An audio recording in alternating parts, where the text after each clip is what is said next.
بھی بتا دیں کہ یہ حوض کوثر جو ہے جس کا ذکر آپ نے ابھی کیا ہے، یہ کیا مطلب اسی وقت جاتے ہی روز قیامت جاتے ہی پلا دیا جائے گا کہ وہ 50,000 سال کا جو پیریڈ ہے؟ ہاں بالکل امین صاحب، آپ نے بڑی پیاری بات کہی.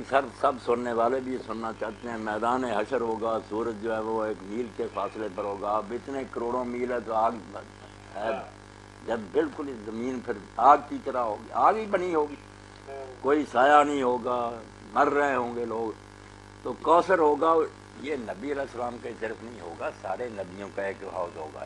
یہ بھی نہیں کہنا چاہیے کہ باقی نبیوں کو حوض نہیں ملیں گے، ان کو بھی حوض ملیں گے. آخر ان کی امتیں بھی کلمہ گوئی تھی. حضور کا حوض جو ہے نا بڑا ہوگا.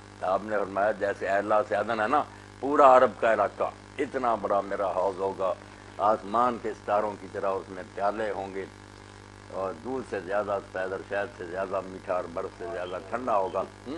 اور اس میں 2 پرنالے نہریں آ رہی ہوگی جنت سے، کیونکہ اصل حوض تو جو ہے نا پھر جنت میں بھی پیتے رہنا نا ہم نے. وہاں سے آ رہی ہوں گی نہریں جو اس میں گر رہی ہوں گی، بھر رہی ہوں گی، اس کو ختم نہیں ہونے میں آئے گا. اور جو ایک مرتبہ پی لے گا 50,000 سال کا عرصہ ہے میدان حشر کا. کیا سال پورا عرصہ، کیا سال. اور یہاں ایک نکتے کی بات ہے جو آپ ہیں پسند کرنے والے، کہ حوض دراصل جو ہے نا جیسے آپ نے فرمایا اللہ سے عدم پہ عرب خود حوض ہے. وہاں حوض کوثر بہ رہا ہے، پینے والے پی رہے ہیں اور پیاسے نہیں ہوتے.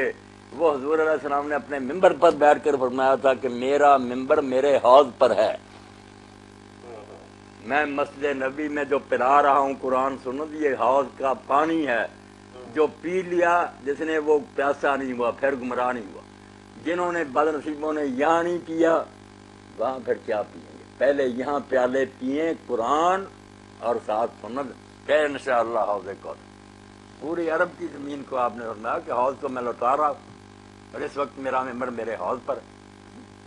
کیسی بات. اس کی طرف دھیان نہیں کرتے، بس یہ ہے کہ وہاں پانی مل جائے. پانی ملے گا مگر اس کے لیے تیار تو ہو کر جائیں. جیسے مولانا عموماً بتایا کرتے ہیں کہ عمرے اور حج والا نا زیادہ زور یہی دیتا ہے کہ 1 بوتل پاؤ بھر کی زمزم کی دے دے اور 4 کھجوریں دے دے. نہ تو وہاں سے نئی تعلیمات لے کر آتا ہے، اور نہ ہی نبی کریم صلی اللہ علیہ وسلم کا اسوہ مبارکہ یا اپنی زندگی کا چال بس چلن وہ بدل بات گیا. بن جاتی. اقبال کہتا ہے کہ زائران کعبہ سے اقبال یہ پوچھے کوئی، کیا حرم کا تحفہ زمزم کے سوا کچھ بھی نہیں؟